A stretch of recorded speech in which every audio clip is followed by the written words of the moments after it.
Harapan saya gini, dari pihak Pak Roy Suryo CS itu ya, itu kan menyampaikan gugatan ataupun menyampaikan laporan ini kan, mereka kan dengan gaya ya merasa bahwa mereka itu udah paling benar, dan memang saya lihat mereka merasa paling benar betul, sehingga dia merasa punya kebebasan untuk menyampaikan pendapat. Tetapi yang dihadapi kan negara kita ini kan negara hukum ya, ada aturan-aturannya kan gitu kan, tapi mereka kan tetap nggak mau tahu aturan KUHP itu seperti ini. Kalau orang mengadu itu harus pakai LP dulu, yang pakai alat bukti yang awal yang kuat, kemudian baru sampaikan supaya bisa jadi LP. Tapi kan mereka kan selamanya tidak menuduh bahwa Pak Jokowi pakai ijazah palsu, tetapi hanya asal menuduh saja berdasarkan penelitian dia yang tidak bisa diganggu gugat katanya gitu kan, bahwa ini harus diakui kebenarannya, maka saya berhak untuk melakukan tuduhan itu gitu. Dan kemudian untuk membuktikan itu ya tunjukkan aja ijazahnya itu. Ya, menurut saya ini pikirannya nggak normal, kayak jalan berpikir seperti itu tidak normal di dalam negara hukum kita ya. Karena kalau kita menuduh seorang berbuat pidana itu harus membuktikan, menunjukkan bukti awal yang ada harusnya.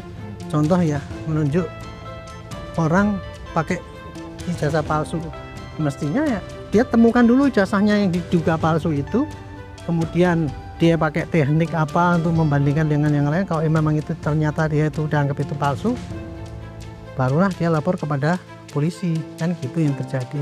Teorinya yang umum terjadi itu kayak gitu, tapi ini yang terjadi kan tidak begitu. Mereka menuduh, pokoknya saya mengatakan itu palsu, kalau mau buktikan tolong tunjukkan, kan gitu kan. Itu kan tidak dalam pakem-pakem yang umum terjadi, tapi mereka merasa benar. Selama ini sudah berjalan kan kasusnya itu. Dia lapor di Mabes dulu, sudah 2 tahun yang lalu katanya tidak berjalan juga kan. Kemudian kemarin waktu pakai Dumas itu yang kurang lebih Desember itu tidak jalan juga. Apa yang dia bilang? Dia bilang saya tidak dilayani. Padahal kalau kita lihat dari proses hukum yang ada, ya tidak dilayani karena tidak menunjukkan bukti awal yang cukup, sehingga penyidik tidak menunjukkan adanya tindak pidana. Makanya kemudian dihentikan itu kan. Oke gitu. Itu untuk kasus yang dia merasa bahwa dia punya hak tapi kemudian diabaikan. Segitulah pemahaman mereka itu. Nah kemudian menanggapi yang laporan di Metro, kan dia jadi terlapor nih kalau di Metro itu. Yang melaporkan Pak Jokowi. Betul. Melaporkan pertama kali dicemarkan kan gitu Pak Jokowi ya. Melaporkan bahwa beliau dicemarkan berbentuk LP. Kan Polda Metro kemudian memeriksa itu kan dalam penyelidikan dulu gitu. Sementara ini masih dalam penyelidikan, Barreskrim sini menghentikan penyelidikan kan tidak meneruskan gitu. Ya. Otomatis di Polda Metro ini penyelidikannya bisa berjalan karena apa? Kalau yang dilaporkan oleh Pak Jokowi itu mencemarkan dengan menuduh ijazah palsu, itu bisa berjalan apabila ijazahnya ternyata asli kan gitu. Nah karena putusan ataupun hasil daripada penyelidikan dari Barreskrim ini menyatakan itu tidak ada pidana, berarti kan ini asli, barulah Metro itu melanjutkan. Itu kasus yang terjadi kayak gitu. Jadi proses penyidikan yang sudah benar dong, langkah Polda Metro menaikkan status ke penyidikan sudah benar dong Pak.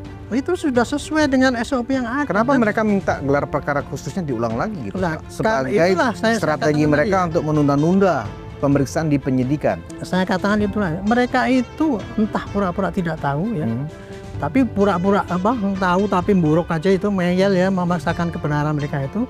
Saya juga tidak tahu Pak sampai segitu loh cara berpikirnya seperti itu.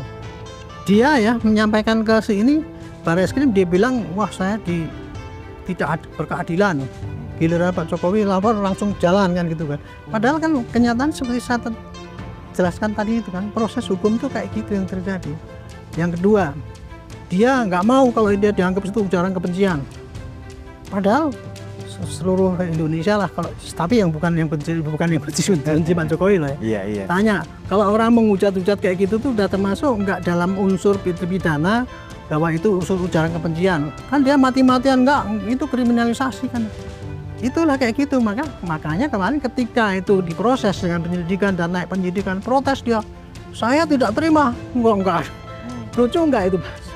Seorang pelapor pencari keadilan lapor kepada polisi, kemudian minta kasusnya diproses, dan kemudian nggak ditanggapi karena nggak ada buktinya, tapi kemudian dia dilaporkan balik ke sana dan dia dinyatakan sebagai tersangka. Dia protes, katanya harus gelar perkara dulu kan gitu kan.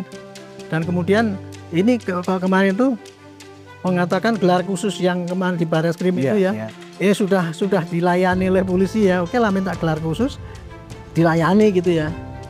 Dalam waktu pelaksanaan gelar khusus itu kan saya pesan pada mereka, ini gelar khusus kesempatan bagus Anda untuk menyampaikan bukti-bukti yang sah itu, yang selama ini kan nggak diladeni Barreskrim karena Anda nggak punya bukti itu.